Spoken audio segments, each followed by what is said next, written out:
Taib, bismillahirrahmanirrahim. Ikhwani fiddin, rahimani wa rahimakumullah. Kita lanjutkan kembali pembahasan kita masih dari Al-Jadawil Al-Fiqhiyah lil Masail uh, Al-Khilafiyah fi kitab atau min kitab Bidayatul Mujtahid wa Nihayatul Muqtasid li muallifihi Muhammad bin Ahmad ibn Rushd Al-Hafid rahimahullahu taala. Nah, kita masih di kitab yang pertama dari sekitar 71 kitab di dalam Bidayatul Mujtahid ini, yaitu Kitabut Thaharati Minal Hadas. Ya, masih di pembahasan tentang Thaharah. Jadi Ibnu Rushd menyusun kitab Bidayatul Mujtahid ini ya dalam 71 kitab. Ya, di dalam satu kitab itu nanti ada beberapa pasal. Ya, di bawah pasal nanti ada beberapa bab. Ya, di bawah bab itu ada masalah. Ya, jadi perinciannya ya, masalah, kemudian di atasnya fasal, ya, masalah, kemudian ya, bab, kemudian pasal, dan seterusnya kitab. Nah, kitab yang pertama adalah tentang toharoh, kitab yang terakhir nanti tentang kodok. Ya. Nah, di kitab toharoh ini ada 5 kitab. Ya. Ada tentang kitabul wudu, kitabul gusol, kitabul haid, kitabut tayamum, dan kitabut toharoh minan najas. Ya. Ya. Sekarang ini kita sedang di kitab yang pertama dari kitab Thaharah, yaitu Kitabul Wudu. Ya, di Kitabul Wudu ini ada 5 bab. Ya. Bab yang pertama tentang dalil ala wujubit Thaharah. Ya, kemudian bab yang kedua ma'rifati fi'lil wudu. Nah, kita sekarang sedang di bab yang kedua. Ya, tentang ma'rifati fi'li al-wudu. Nah, jadi kita bahas perbuatan-perbuatan wudu secara berurutan. Ya, secara berurutan sekarang kita sampai di masalah membasuh rambut, ya, membasuh kepala beserta telinga. Nah, di situ pembahasan kita terakhir. Nah, setelah itu nanti baru kita insya Allah masuk ke al-babus salis, pembahasan tentang almiyah, ya, tentang air, kemudian tentang pembatal-pembatal wudhu, dan seterusnya. Baik. Ya, silakan dibuka di kitabnya. Ya, sekarang kita di permasalahan yang ke-15. Nau'u taharatil udhunain. Ya, permasalahan yang ke-15, kalau di kitab aslinya, kitab Bidayatul Mujtahid, dicetakan dari Ibnu Hazm, itu permasalahan ini permasalahan ke-10, ya. Permasalahan ke-10 masuknya. Nah, kalau di Jadawil ini dia masuk ke 15. Type. Permasalahan yang ke-15 dari 29 permasalahan di bab yang kedua, ini tentang ma'rifatu af'alil wudu, yaitu tentang nau'u taharati al-udhunain. Nau'u taharati al-udhunain. Ini sudah kita bahas ya tentang ya pembahasan seputar bagaimana mensucikan kedua telinga ketika berwudu, apakah dengan cara diusap atau dibasuh, ya, atau luarnya dan dalamnya juga gitu. Ya, bagian mana yang harus dibasuh ketika berwudu. Nah, itu yang akan kita lihat sekarang. Ya, artinya nau' taharatil udhunain ini maksudnya kaifiyah. Kaifiyah kita memperlakukan telinga ketika sedang berwudu. Apakah telinga itu kita kucurin air atau kita cukup usap, ya, air sekedar saja atau bagaimana? Baik. Berarti ini ada kaitannya dengan pembahasan sebelumnya. Ya. Tahrir mahalul khilafnya, ittafaqu al-ulama ala anna al-udhunaini min a'dha'il wudu allati yushra'u laha at-taharah. Para fuqaha sepakat bahwasanya kedua telinga termasuk anggota wudu yang wajib dibersihkan, wajib disucikan ketika berwudu.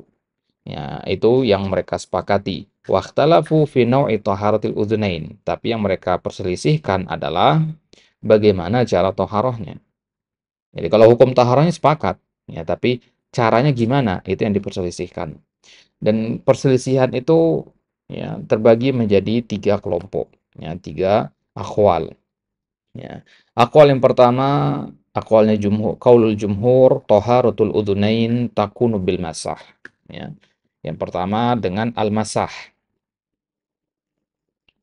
itu dengan mengusap. Nah, jadi kalau menurut jumhur, cara mensucikan kedua telinga ketika wudhu itu adalah dengan al-masah, ya. Takunu bil masah. Nah, itu pendapat jumhur. Pendapat yang kedua, pendapat Az-Zuhri. Ya, Imam Az-Zuhri, taharatul udhunain bil gusli ma'al wajah. Dengan gusel dia. Ya, bedakan masah dengan gusel ya. Kalau masah itu ya sekadar diusap saja. Kalau al-gusel itu dibasuh. Ya. Bedakan antara mengusap dengan membasuh. Imam Az-Zuhri mengatakan ma'al wajhi. Jadi dia digabung dengan wajah juga. Jadi ketika membasuh wajah, lewatkan itu ke telinga juga. Gitu. Nah, kemudian pendapat yang ketiga, pendapat Imam Syafi'i dan Ishaq, ya, ya, yumsahu zahiruhuma ma'ar ra'si. Nah, bagian zahirnya, bagian luar telinga itu diusap bersama dengan kepala, samaan. Ya, ini yang kita sebut di awal tadi. Ya, wa yughsalu batinuma ma'al wajhi. Ya, adapun bagian dalamnya dibasuh, bukan diusap. Jadi bagian luarnya diusap bersama dengan mengusap kepala, bagian dalamnya, ya, bagian dalamnya atau bagian belakangnya itu dibasuh bersama membasuh wajah. Ngerti kaifiahnya?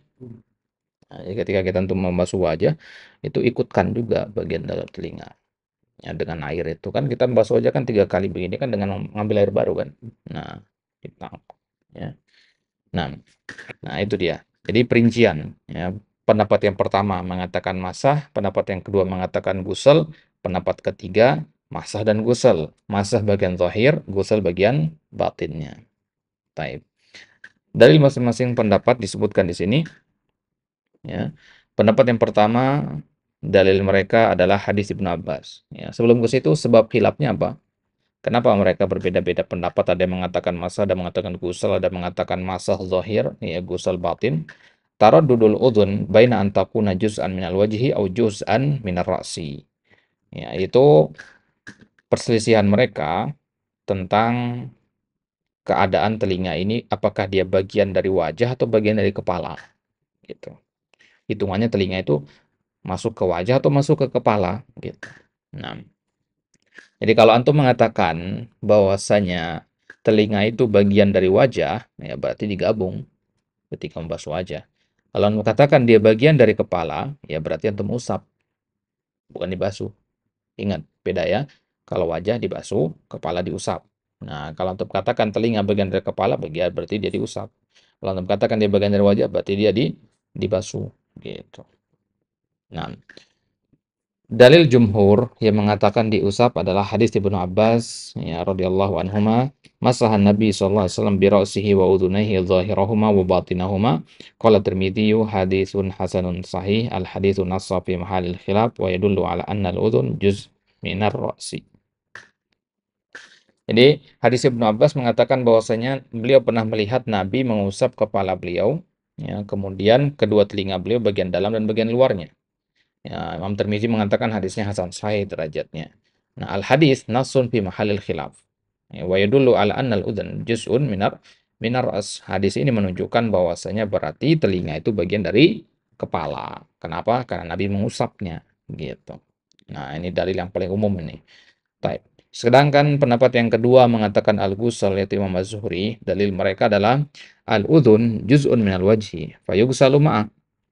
Ya, mereka mengatakan ya, dia bagian dari wajah. Ya, kenapa begitu? Li'annahu tahsulu bihi al-muwajahah kal wajhi. Ya, wala yanbutu 'alaiha sya'rur ra'si li'annahu ma laisa minhu. Kata beliau, ini pakai logikanya ya.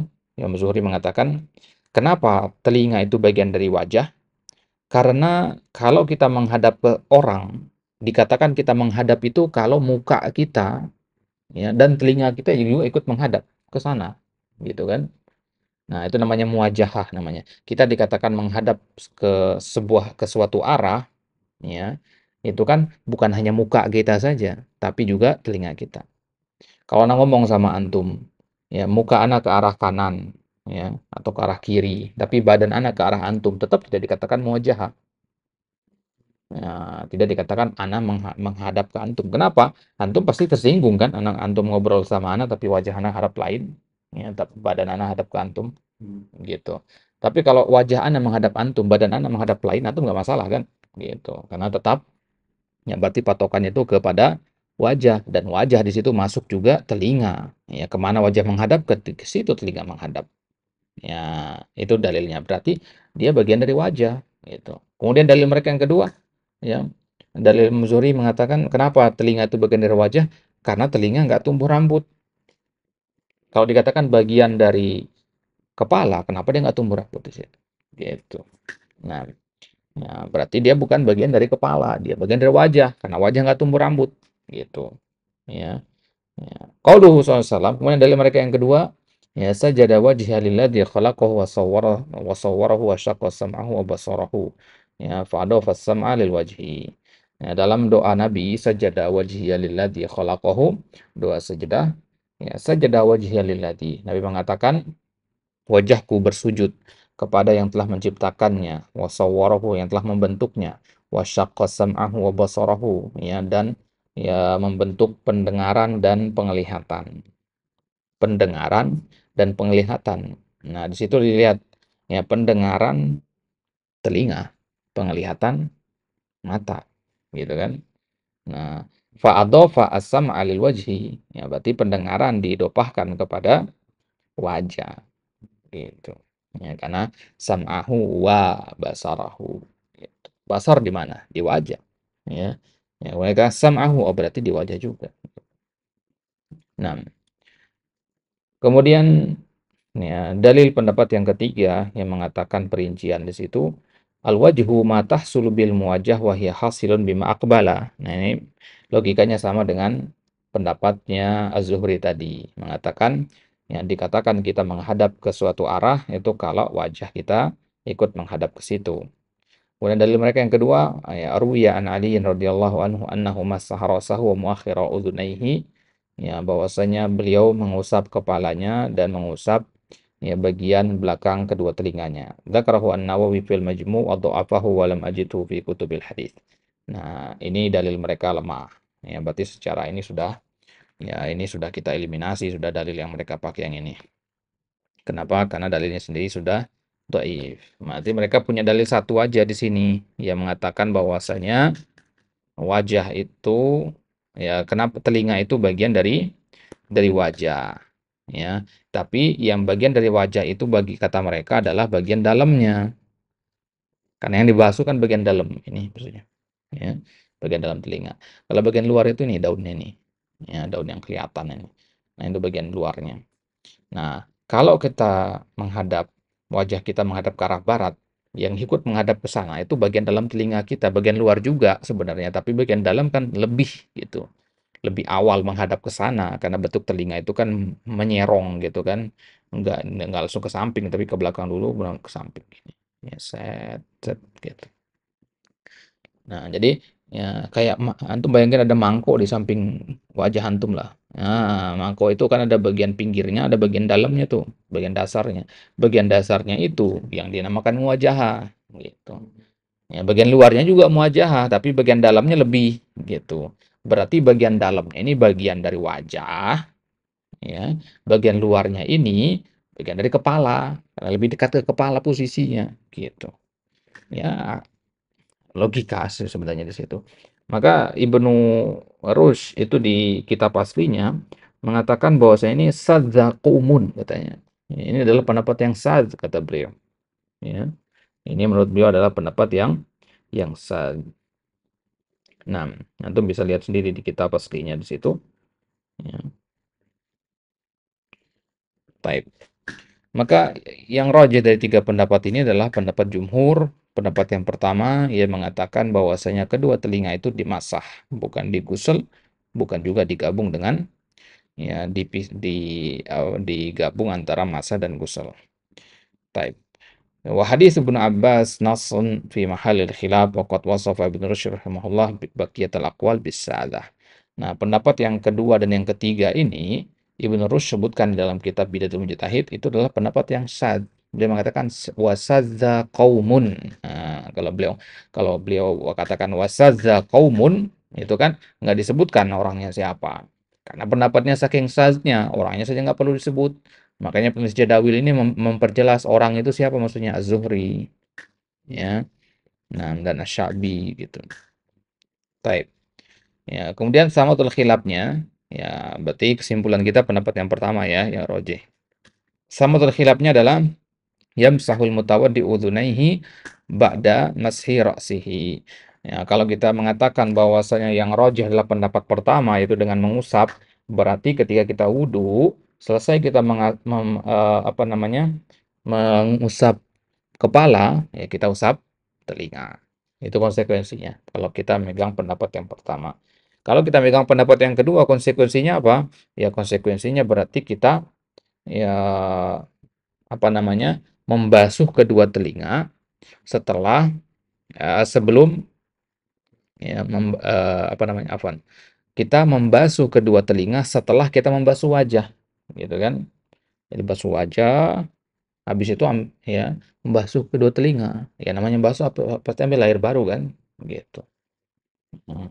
Nah, wa qabla mashi ra'si dan sebelum mengusap kepala berarti. Ya. Nah, karena kan urutannya kan wajah dulu kan, baru kepala. Nah, berarti kita ketika mengusap wajah, set langsung tuh kena telinga. Berarti nanti ketika mengusap kepala, kepala doang. Ya, gitu maksudnya. Ya. Nah, itu pendapat yang ketiga kalau yang sampai belakangnya juga gitu. Nah, baik. Nah, itu kalau kita pakai pendapat yang kedua. Kalau pakai pendapat yang ketiga itu dia konsekuensinya. Ya ghasilul mutawaddi wa dhahira udhunaihi ma wajhihi wa yamsahu batinahu ma ra'si. Ya, jadi bagian zahirnya, bagian luar dari telinga itu ya kita basuhnya bersama dengan membasuh wajah. Ambil air, set, kenain sampai sini. Nah, selama ini kan temu duduk sampai sini kan. Ya, kalau sekarang sampai sini nih telinganya keluar, kena bagian sininya. Tuh bayangin tangan itu masih basah sekali, kemudian usap ke telinga gini. Airnya masuk nggak? Enggak, gitu. Nggak masuk airnya karena antum begini kan. Ya. Nah, nah kemudian bagian dalamnya, nah nanti ketika basuh kepala, habis basuh kepala, ya, habis itu tuh baru antum ya masukkan ya apa namanya ibu jari, kemudian telunjuk di dalam telinga. Bisa kefiannya ya. Nah, baik. Ya, intinya ini dia tiga pendapat. Ya, berarti kalau kita ingin menyampaikan kepada masyarakat, ya bagaimana tata cara membasuh telinga, apakah dibasuh atau diusap? Nah, kita katakan diusap. Ya, kemudian pakai air baru apa tidak? Ya udah kita bahas di permasalahan sebelumnya. Ya, hukum tajdid al-ma' itu. Baik. Kemudian ya tambahan juga di situ bahwasanya Al-Imam Syafi'i beliau ya yastahibbu fihi tikrar. Ya. Beliau ya mensunnahkan atau lebih menyukai untuk ditikror, untuk diulang sebagaimana diulangnya mengusap kepala. Ya, jadi dalam mazhab Syafi'i mengusap kepala itu lebih dari sekali gitu. Mengusap kepala satu, dua, tiga. Nah, setiap pengusap itu telinga diikutkan, berarti tiga kali juga telinga tuh. Gitu. Itu dalam mazhab Syafi'i. Nah, ini dia ya, tata cara membasuh kedua telinga ketika berwudu ya. Kesimpulannya adalah dengan cara diusap ya. Dalilnya adalah hadis Ibnu Abbas karena hadis Ibnu Abbas ini adalah sebuah nas yang memutuskan masalah khilaf ini ya. Jadi nasnya terang dan jelas. Kalau dikatakan hada hadisun nasun fi mahalil khilaf, maknanya bahwasanya hadis ini menjadi pemutus. Hadis ini menjadi penjelas, penerang bahwasanya ya khilafnya sekarang sudah tidak muktabar lagi gitu. Makanya Ibnu Rus mengatakan pendapat yang kedua dan ketiga itu sad. Kenapa? Ya karena menyelisihi nas. Ya itu pemahaman antum harus pahami ya. Prinsipnya adalah kalau ada sebuah pendapat penyelisihin nas, nas itu bukan dalil maksudnya ya. Nas itu dalam istilah usul fikih itu artinya adalah dalil yang terang dan jelas. Itu nas namanya, bukan dalil, tapi dalil yang terang gitu. Ya, kalau kita katakan hadil ayah nasun fi mas'alati kadza wa kadza. Ya, hadil ayah nasun. Ya memang ayat ini dalil, semua orang tahu kan. Tapi bukan dalil maksudnya di situ, dalil yang terang gitu. Ya. Nah, maka di pembahasan usul fikih ada namanya nas, zahir, muawwal gitu kan. Nah, nanti kita bahas insyaallah di usul fikih itu. Baik. Itu dia ikhwah, nau taharatul udzunain permasalahan yang ke-15. Insyaallah taala di kesempatan selanjutnya baru kita masuk ke permasalahan yang ke-16 atau dalam kitab Bidayatul Mujtahid itu masih di permasalahan yang ke-10, yaitu masalah ghuslu ar-rijlain, ya bagaimana membasuh kedua kaki. Jadi selesai kita dari membasuh kepala, kita pindah ke gerakan wudhu selanjutnya, yaitu membasuh kedua kaki. Nah, wallahu taala a'la wa a'lam.